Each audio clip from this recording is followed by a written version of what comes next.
fine crowd today. Thank you all for being here. And welcome to another in a series of our wonderful public programs and community conversations, brought to us in large part by the great work of Patrick Kennedy and Nikolai Pippa, who have put together a fabulous series not only for this school year, but some wonderful things planned for the summer.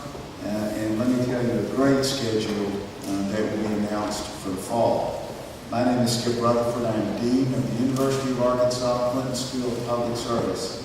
And we hope you've enjoyed these programs this school year as much as we have. These are enrichment opportunities not just for our school, but for the community and the state. And we obviously are very honored to have the distinguished ambassador here today to visit with us.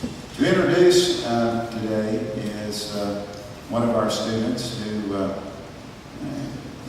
has earned her bachelor's, her master's, and her PhD. She received her PhD from Syracuse University, and she has had a career both as an activist in various organizations and as an educator. She worked this past year with our group project in St. Francis County, and she will work on teaching civic education in the great country of Malawi this summer as she goes for her international internship. So you understand the connections. Would you welcome, please, Dr. Faye Kelly.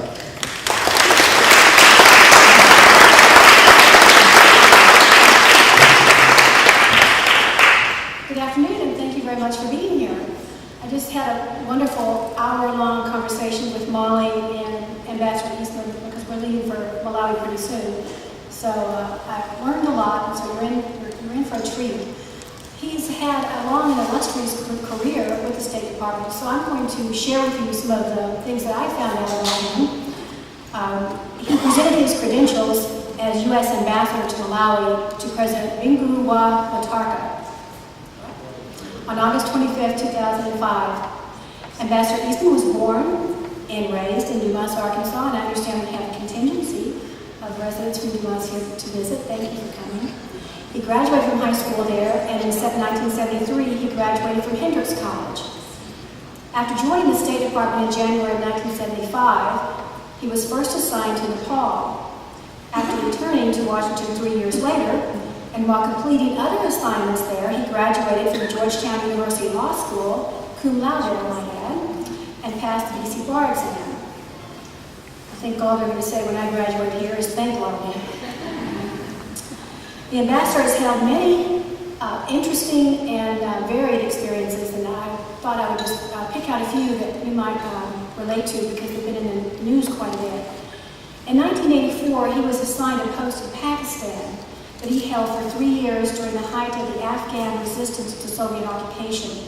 He returned to Washington to assist the Undersecretary for Political Affairs while they negotiated the withdrawal of the Soviet troops from Afghanistan. His involvement in Africa began in 1989, first in Nairobi, Kenya, and then in Kinshasa in the Democratic Republic of Congo when it was called Zaire. He went on to serve in France, in India, and Pakistan again before returning to Africa in 2001, where he was named a special negotiator for conflict diamonds, during which he negotiated the Kimberley Process Agreement regulating trade in rough diamonds. His most recent Washington assignment prior to arriving in Malawi in 2005 was Director, Office of Central African Affairs, overseeing relations between the United States and 10 countries in Central Africa. He and his wife, Carolyn, have 2 sons who now attend the Bishop Mackenzie International School in the capital of Malawi, Lilongwe. Mr. Ambassador, your long career with the State Department represents a lifetime of public service for which our degree here at the Clinton School was named. So it is with great honor that I welcome you here, and please help me welcome Ambassador Eastham.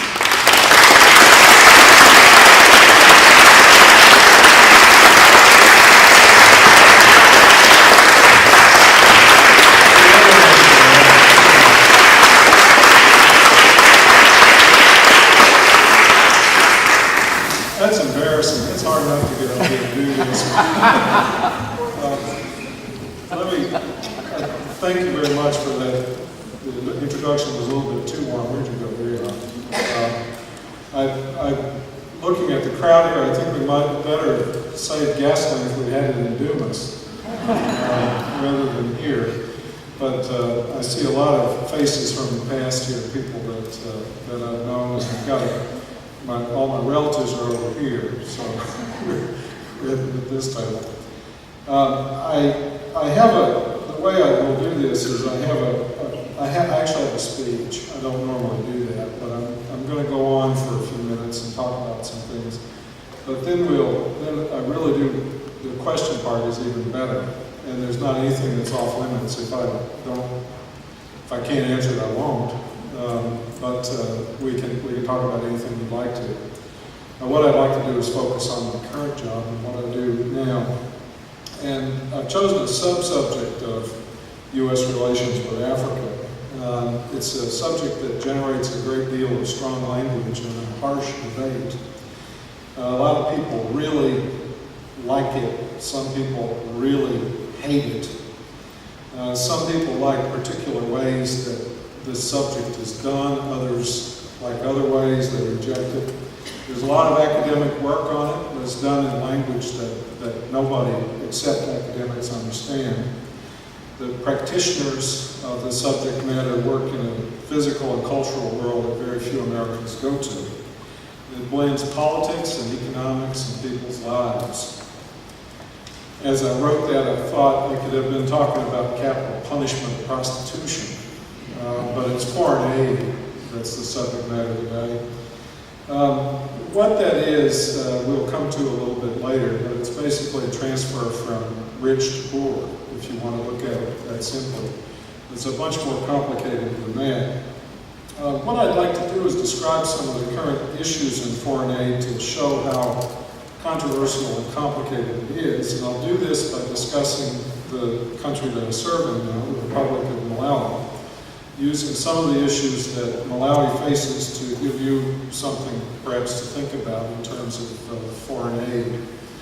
I picked this because I've come here to Arkansas this week to do the commencement speech in Hendricks on Saturday. But my new friend in Malawi, Tyler Denton, was kind enough to set me up with Patrick Kennedy and with Dean Rutherford to come here and do this speech. And the reason Tyler Denton is in Malawi is he's working with the Clinton Hunter Development Initiative, which is something with the foundation, which is trying to do some new things in Malawi. So I figured if I was coming to the Clinton place, I should talk about a subject that has a certain amount of relevance to what is done here. I have to say up front, though, that I've never run a foreign assistance program. I have never been a Peace Corps volunteer, and I've never studied this stuff as an academic. I do have 17 years of overseas experience in countries where the U.S. government is spending your money on foreign aid. That includes Nepal, twice in Pakistan, and Kenya, and Zaire and Congo, and now in Malawi, and of course India as well. Most of our business, the U.S. government's business in Malawi, is in fact foreign aid. I divide the Malawi's public perception into two phases. There's pre-Madonna and post-Madonna.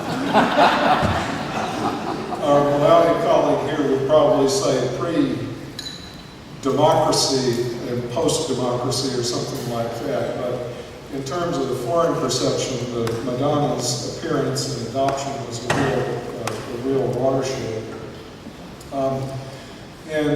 It's a country that doesn't make much of a mark in the world. It's a neat place. Malawians are very nice folks. They live a very traditional life. It's very familiar if you grew up in the Delta. When I first got there, it was in the middle of a food crisis. And I went out I was very interested in food, whether people were going to have enough to eat. And I went out to a of food distribution, where huge big bags, 100-pound bags of U.S. maize flour were being distributed to poor people in a particular area. And off to one side there's a lady who's cooking she brought some stuff to sell to the people who come to get their maize allocations and their bags of cornmeal. And I looked at it and I thought, what in the world is that? And what I saw was a fried crappie, cornmeal hoe cake, or fried cornmeal cakes, and a hush puppy. It's just how familiar it is there. They also have the functional equivalent of turnip greens there as well. Up to the middle of the last century, there wasn't anything like foreign aid.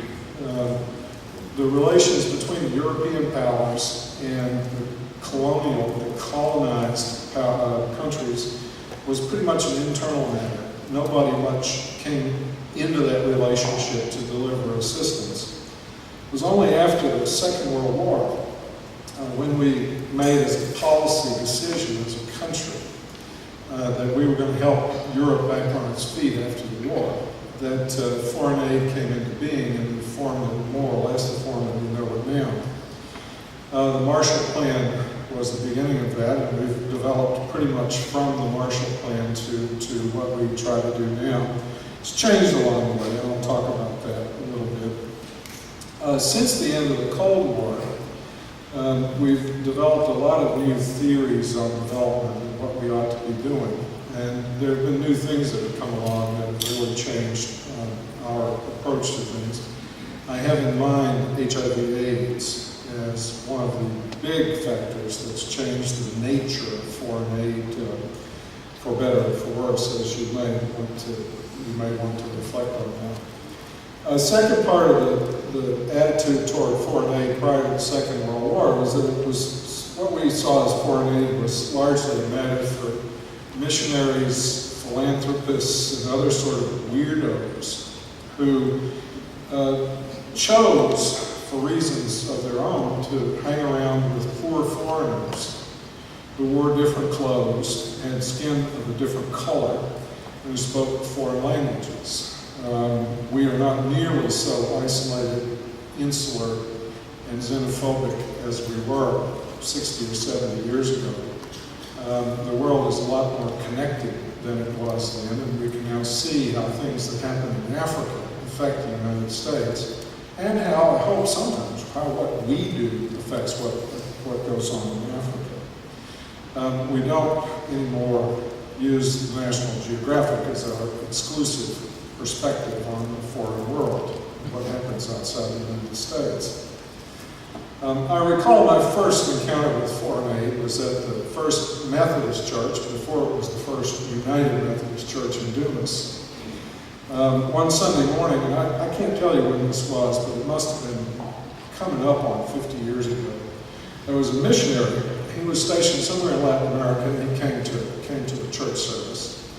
And he gave the benediction in some sort of indigenous language of Central America, as I recall. I don't recall very well. I suspect that was the first time I ever heard a language other than English spoken. And we were encouraged, of course, to put something in the collection plate to continue his work. If that was not a pitch for foreign aid, I don't know what is. In Malawi, we see a lot of this kind of foreign assistance motivated by faith and compassion. It's an extremely important aspect of the interactions in Malawi. The history of that in Malawi began with David Livingstone, who was sort of the first one in the anti-slavery campaign of the mid-1800s. That I believe there's a movie now, I haven't seen it, Amazing Grace, that talks about that British anti-slavery campaign that Livingstone was there to support. A lot of missionaries followed Livingstone in to the space in the world that is now Malawi. They did a lot of work. They freed slaves. That was their main job. But they also fought slave traders. They fed people, taught them to read, took care of their illnesses the best way they could.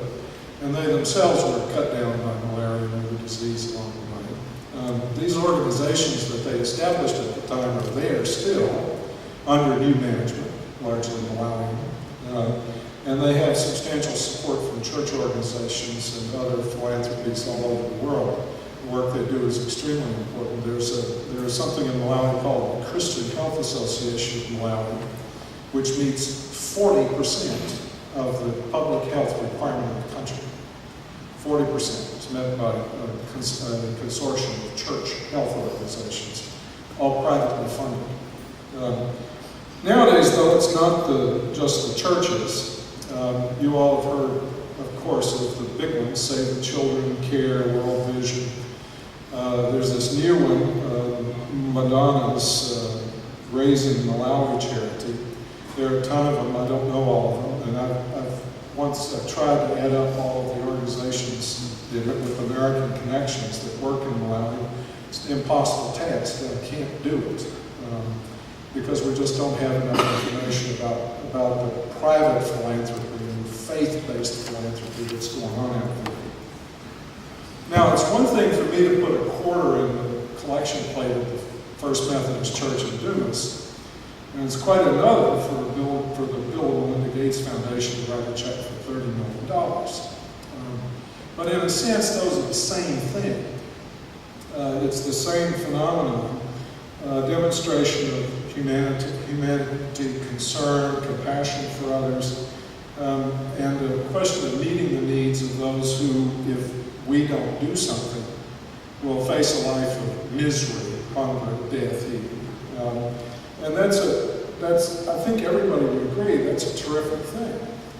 Most people do at some point make a contribution of some sort for a humanitarian purpose. But from the point of view of the government, it's a little bit more complicated.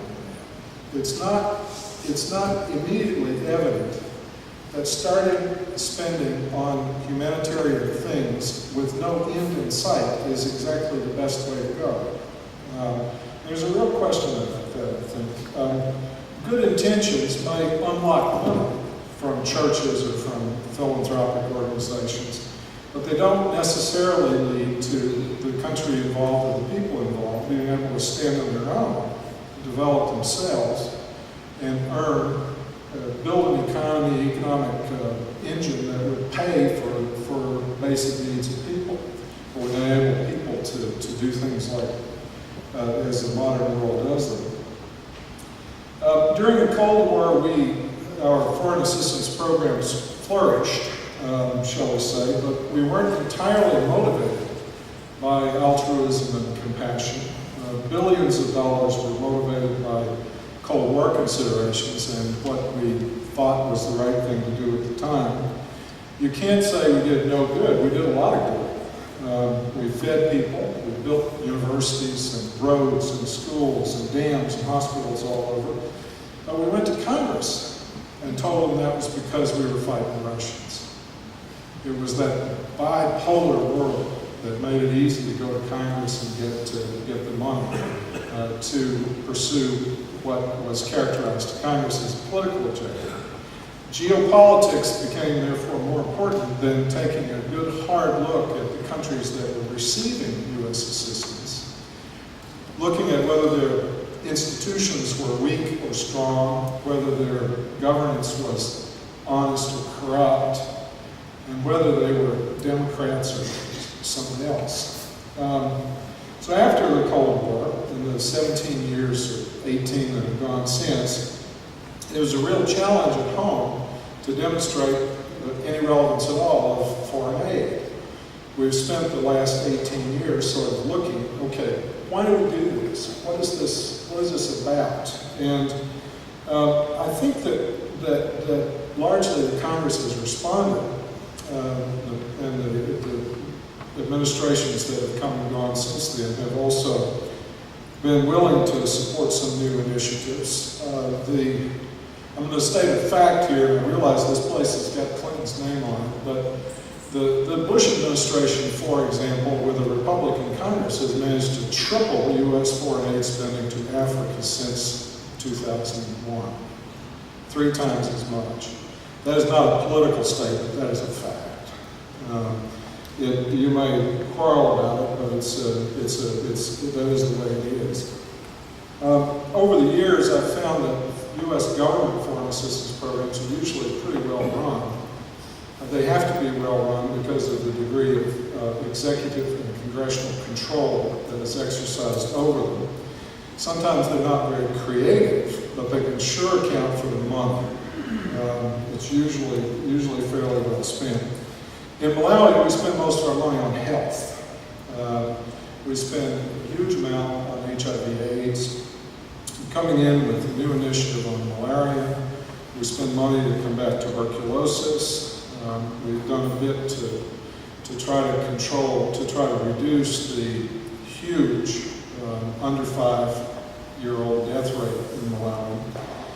We also support education, agriculture, good governance, and other economic development, other aspects of economic development. It's about $60 million a year. That's your money. That we spend. About half of that is on health care, various kinds of the list of diseases that I've mentioned. I frankly would like to spend a little bit more on developing markets. Usually, I'll come to that in a minute, usually we take the advice of economists and try to have an impact on economic development. You all know the old saying, give a man a fish and he'll eat today, teach him how to fish and he'll eat for the rest of his life. The question is, how do you know when you teach somebody to fish whether you're not just teaching him to give himself a fish today and then another tomorrow and then another tomorrow? Have you really done as much as you could? I think, I've taken the fish a little too far, but if you teach a man to fish and then he doesn't have a market to sell the fish to before it spoils, you haven't done anything. You're just feeding fish. At the rate of risk of stretching that, let me give you a Malawi example. Malawi is one of the poorest countries on the planet.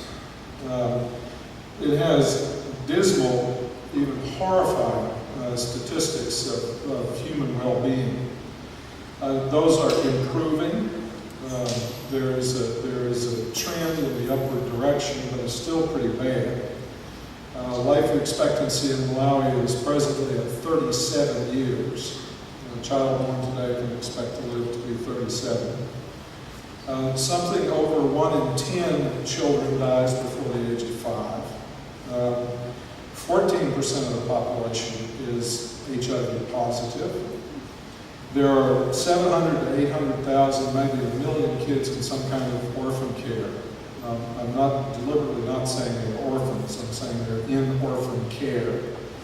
Either with their families, their grandmothers get some support, or they're actually in a facility of some sort to receive care. Per capita income has just gone up, but that was statistical. They've adjusted the statistics and brought it up quite a bit. I have not been able to determine how that affects Malawi's rankings, but before they adjusted the statistics, it was about 12th poorest in the world. They had with a per capita income, it's either in the old statistics, $170 a year per capita gross domestic product, or it's $248 under the new statistics. The comparable U.S. figure is over $30,000. So the wealth gap is huge between this country and Malawi. How that translates in reality is that over 50% of the population lives under that famous $1 a day. That's a number that's quite, you hear a lot. And $1 a day is, you can't live on $1 a day in Malawi, much less anywhere else. What the country does is agriculture. The whole economy is tied to agriculture in one way or another. The main staple, I'm going to call it maize, but it's the number 2 field corn. Okay. It's tied to maize. Most Malawians eat maize every day in one meal or another. And they have a wonderful thing. The side dish on the maize is called relish. And that could be cooked tomato, it could be greens, it could be some chicken.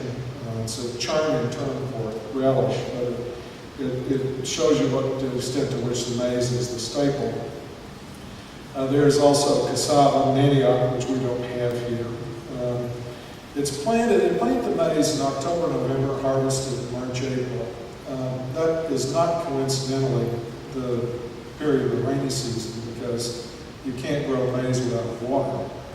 So it's planted at the beginning of the rainy season and harvested just after the rains finish. In the 2004-2005, the rains failed. It rained a little bit and stopped. So Malawi had a national shortage of 500,000 metric tons of corn against their national consumption of corn, maize. Stocks began to run out in September, October, just at the planting time. People were out of food. And there were a lot of reports of people foraging for things to eat on the riverbanks and in the marshes, and consequently being attacked by crocodiles. It was very much of a humanitarian disaster.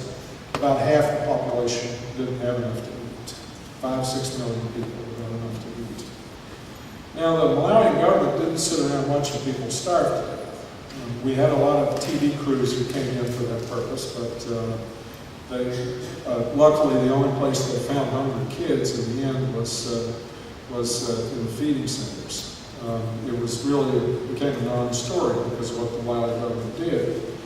The government was watching very closely when the rain didn't come. They set up an appropriate structure to do a disaster response. They made a pretty good estimate of what they needed. They bought maize on the world market with their own resources, and they came to their friends and asked for help. We sent a contribution in 2005 of about $35 million, that's your money, to buy food. It bought food for about, it was about half of the requirement. And other donors, the Europeans and World Food Program and others came in with additional money. That fits into giving them a fish category. And if giving them a fish keeps them from starving, there's no choice there. That's what you have to do. The food crisis, though, came at a moment when they had a relatively new government in Lilongwe. And that government was pretty much ready to rise to the challenge of the food shortage. What they decided to do in the past 2 growing seasons is to put in seed and fertilizer on a subsidized basis to the farmers. In the past 2 growing seasons, they've done a terrific job, and the weather has cooperated. It has rained when it was supposed to. So this year, the crop estimate shows 1 million tons in surplus, 1 million tons extra, which is terrific. That's great. But it's another problem. What are you going to do with 1 million tons of maize? Where are you going to put it? Their total storage available in modern storage is about 70,000 tons. They have 1 million coming out in harvest right now. Fortunately, they're very lucky. South Africa needs to buy some maize this year. Somebody is paying for Zimbabwe to buy some maize. I don't know where that money's coming from, but it's out there. That's a very good thing that they have a market. They're not expecting to have a lot of this crop rot in inadequate storage or be eaten by rats or whatever. But that's just blind luck. It's absolutely just good luck on Malawi's part. There was no planning or foresight involved in this to be able to market that maize. If there hadn't been a market out in the neighborhood, there would be rotting stocks, a price collapse. Farmers, therefore, would not plant maize in the next year, and depending on what happens in the rain, you're looking at another food shortage, just simply because of the operation of the market and the weather, neither of which is very predictable. Now, what's the lesson here? The lesson here, I think, is that this was a very good job of meeting one objective, which is having enough food. They overshot it a little bit, but you can't predict that. It's not so great a job at convincing farmers that they should grow things that can be marketed on a reliable basis year in, year out, every year. So I come back to that fish. You can furnish a person fish, or you can teach him to fish, Or you can unless you can hook them up to some kind of a market for that product, he might eat sushi, but he's not going to have the money to pay for his kids to go to school, put a roof over his head, buy new clothes every once in a while, finance the next year's crop effort, or anything else that requires cash income. And so the challenge then for Malawi, the main challenge they face in economic development, is how to get beyond subsistence agriculture, how to find a way to raise rural incomes without messing up the market by having the government intervene in its usual delayed fashion, and thereby messing up the economy worse than it is already. That is their major challenge. I'm going to finish by telling you a story about cows. My colleagues at Lilongwe are tired of hearing this, so it's wonderful to have a new audience to tell it to, because I like it. Land O'Lakes, the people who bring you butter, is a dairy cooperative up in the northern U.S., and they've been working for several years in Malawi with USAID funding to do dairy development. Now, Malawi has a annual shortage of fresh milk of 2 million liters a year. That is met by importing powdered milk from New Zealand and mixing it up with water and selling it as liquid milk. Now, that's crazy. So why wouldn't you get somebody to develop dairy? That's what we're trying to do. The startup problem with dairy production, however, is the cost of the cow. You also have to have a vet, you have to be able to keep the cow healthy, you have to have some supplemental food, and you have to teach some business management skills to the people who are raising cattle and selling milk in order to make it a going concern, a going business. Now in Malawi, a milk-producing animal costs $1,200. Now, per capita income is what, $250 a year? The farmers are below per capita income. They don't make as much as that. So how in the world could a person for whom a cow costs 10 times their annual income, how can that person come to have a cow? It's next to impossible. You can't see it as a business proposition. And even if they could finance it some way, how would they ever pay it back? Especially if you have to go and sell the milk in a pail under a tree by the highway. It's just not a business proposition. But there's a compelling case for it. There's a shortage of milk. There's a market for milk. There are processors who will buy it if you can get the farmers to produce it and bulk it up in a way that the processor can get it. So this is where the foreign assistance comes in. The foreign aid contribution is to capitalize that dairy cooperative with cows, with a stainless steel tank with a motor-driven cooler on it, and a little bit of business training on how to keep books and how to market it. And a vet come around every once in a while and check the animals. That's where the foreign aid comes in. It's capital funding. Now, what does this do? There's one lady I met who belongs to one of these cooperatives, and she got a cow. She was great. She did all the preparatory work. She planted the forage crop. She built a little barn for the cow. She had done everything right, and they gave her a cow. She was a full-fledged member of the cooperative. Her income went from $4 a month to $50. The first month she milked the cow. Now, okay, 10 or 12-fold increase, because $50 a month is not much, but in rural Malawi, that's pretty good. That's middle-class income. You have enough to put a tin roof on your house and do away with the thatch. You have enough to buy shoes for your kids.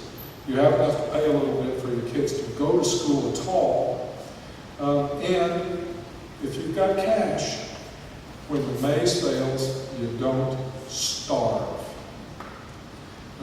This is an absolutely brilliant thing to do. Now, it doesn't work every time, but what we're hoping is that it'll sustain itself. The jury's still out on that, and I think Land O'Lakes will have something to say about it. Heifer may do exactly the same thing, I suppose, in other places, but it's an absolutely gorgeous opportunity for foreign assistance. Now, you're not reforming the economy. I mean, you're not getting them off the international debt burden or any of that stuff, but it causes you to have a huge impact on somebody's life when you let them work for a living and find a market for them to sell their products. That really is what needs to happen. Now, I'm not saying that all aid ought to be tied to the market. In the case of HIV/AIDS, malaria, tuberculosis, you have to bring the cash. There's not any other way to do it. You just bring the money. There's not any way to tie that to a market or to make a market perform better. The theory being quite different, that what you're trying to do is avoid this hugely debilitating effect these diseases have on people. There's not a single person in Malawi who is not affected one way or another by HIV/AIDS. They are all affected by it one way or another. And it debilitates the society. It strips the middle out of the society. This is not like an old person's disease, and it's not an infant disease. This takes the productive people in whom there's been a huge investment in training, education, smart people who are on the way up, strips them out of the society, throws them aside, and kills them. And you're seeing this in a lot of countries where HIV is high. You see the middle of the society being torn out. That's why these orphans are being taken care of by their grandmothers. It's because the productive parents are gone because of HIV/AIDS. So you just have to bring the cash and deal with it. We're going to spend $15 million this year on malaria. We don't think much about malaria, but it accounts actually for about 60% of all treatment visits in Malawi are malaria, are occasioned by malaria. It's a huge problem. It kills the little kids, debilitates the rest of society, everybody who gets it. And it's something that the country really needs to work on. So there's an effort underway to sort of jumpstart that. I'm going to wrap up here and go to the questions. I need to make one other point, though. When we sit in Washington or New York or Brussels or Pretoria and dream up an assistance program, oftentimes we lose sight of what it is we're trying to do.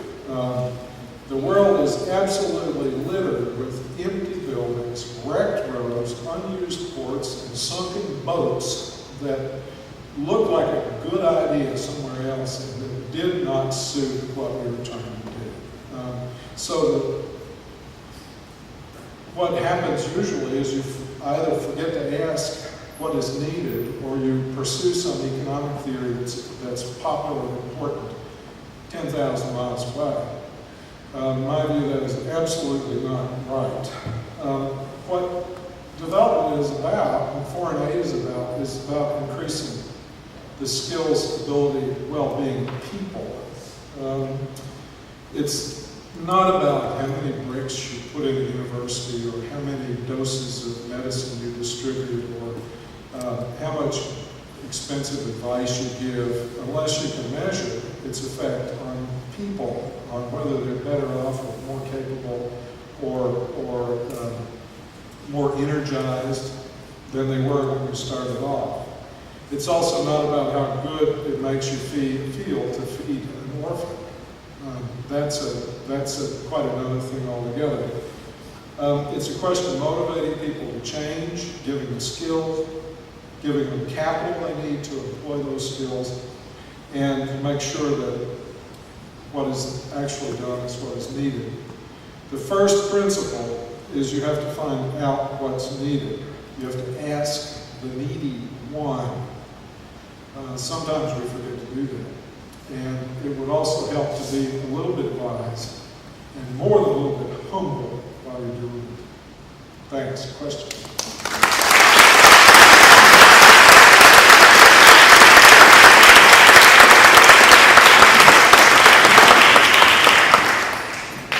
Could you say something about the two railroad projects that I knew of, one to the coal area and then one down to Chinde, so that goods could be taken out Are those progressing? And secondly, what is happening in Zimbabwe, since that's one of the two major purchasers of goods, does that have anything to do with their progress?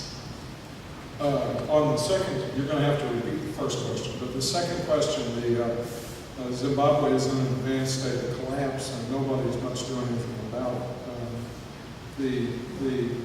We're hopeful that the Southern African Development Community countries will actually take a stand on Zimbabwe at some point, but unfortunately they're not. There's an activity underway with President Mbeki of South Africa and President Kikwete of Tanzania, but they're being a little quiet about it. Zimbabwe's maize price was just raised on May Day by a factor of 6 times or something like that, so maybe the market was even better.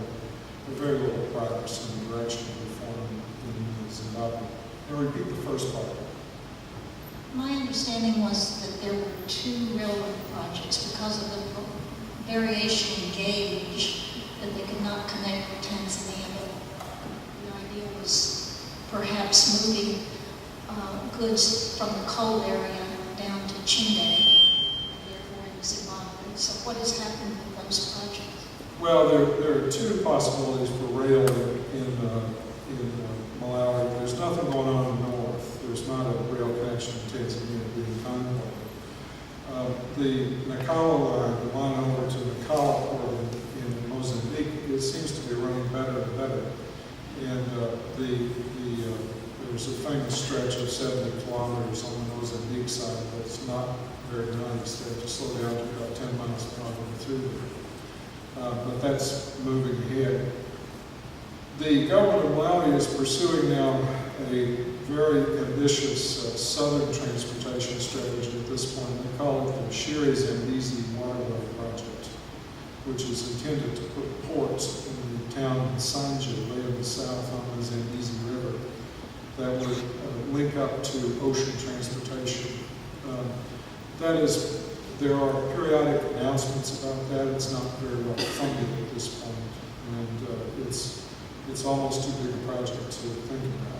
But there's the Malawi government still working on it. There's one thing that they could do. They could rehabilitate one bridge and make a direct connection to Beira in Mozambique as well, another southern route. But as far as I'm aware, there's nothing going on in the north. Yeah. What programs or strategies do you believe have been most effective in addressing the spread of HIV? Well, I happen to like the prevention side better, simply because it is a whole lot better if you can encourage people not to get the virus in the first place. There is a bit of an emphasis out in the world now on, however, there is a bit of an emphasis out in the world on antiretroviral scale-up.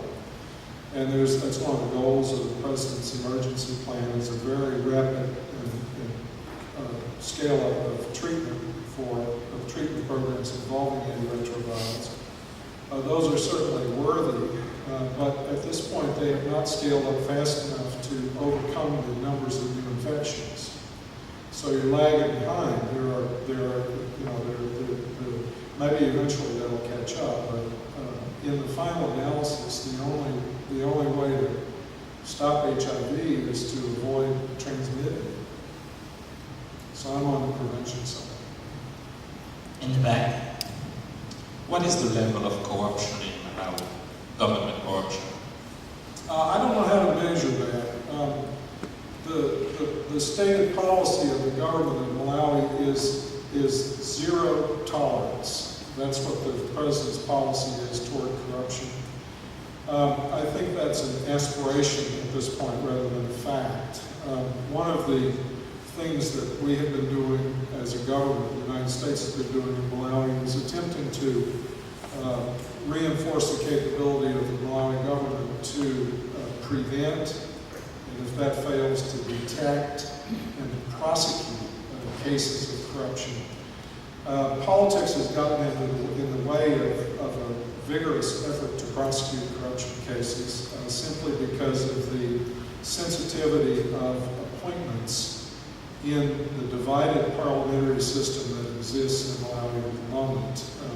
It's very difficult for the executive to get people appointed, approved by the parliament. I think there's some other country that applies to too.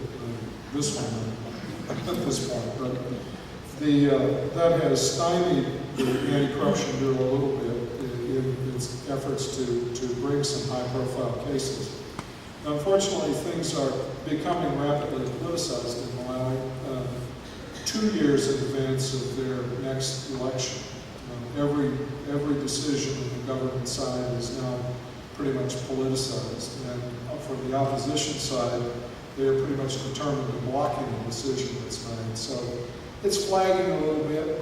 There have been some high-profile prosecutions, and we're hopeful that the work we're doing on strengthening financial controls, contracting, and auditing are going to have are going to increase the capability of our government to fight that stuff.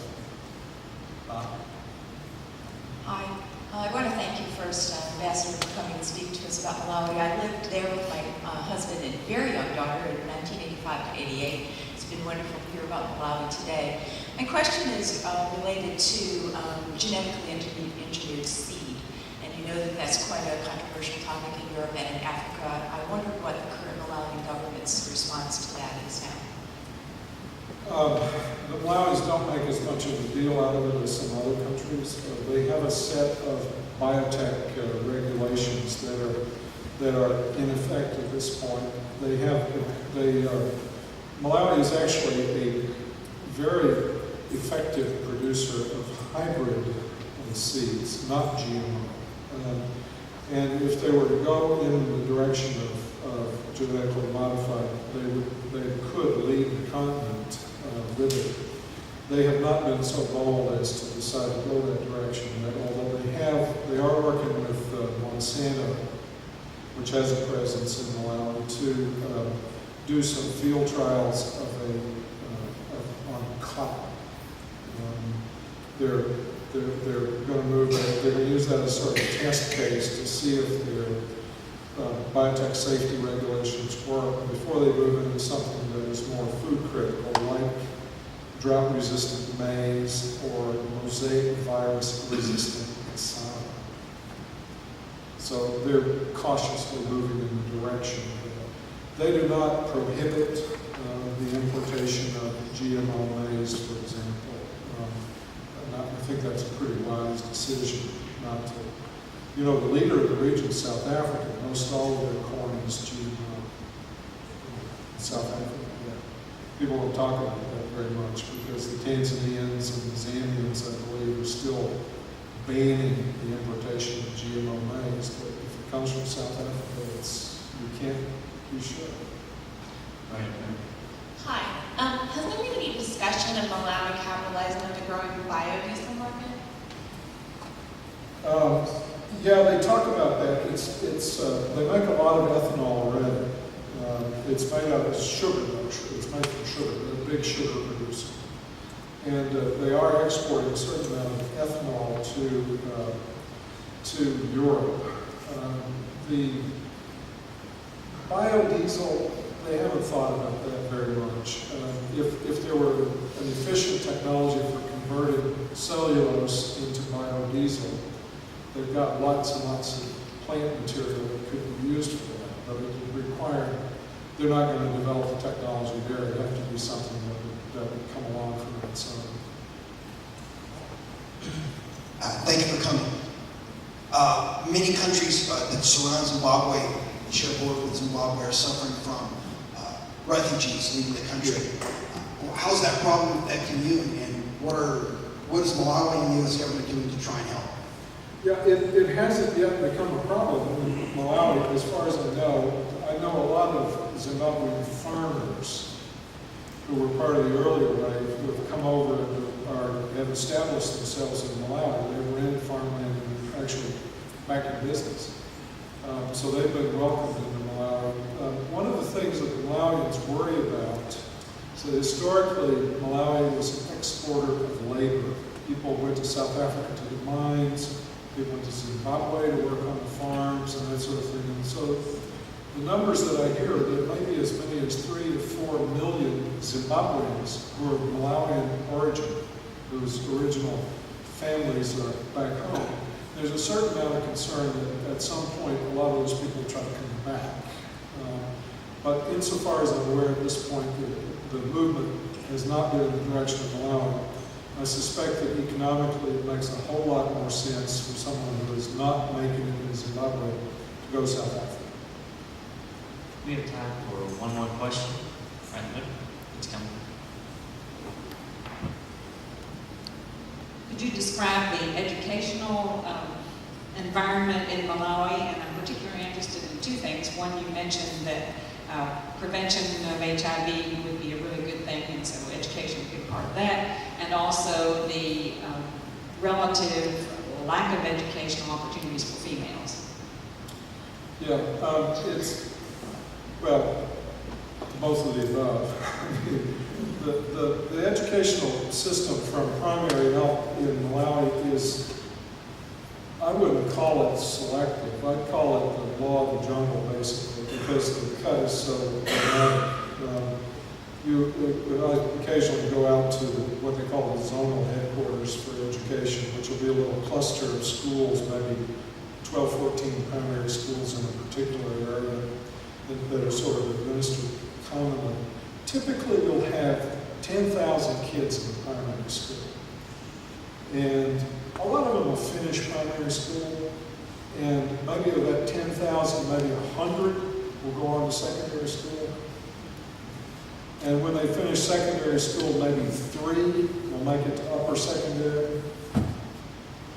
And maybe 1 might make university out of the 10,000 kids down at the bottom of the primary school. So it's a really brutal cut along the way for ordinary folks. I mean, if you come from a family that has some money, you can afford private school, and that's a different set of opportunities.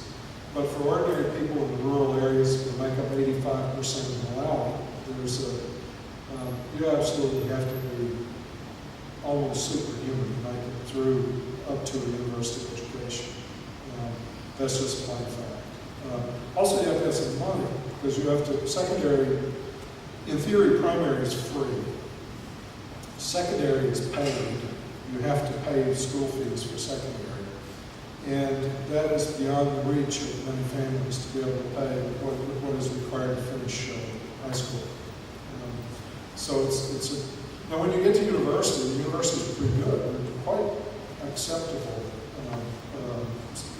institutions of higher learning. They're very broad. There are 3 universities. They have a very broad range in terms of subject matter and degrees offered.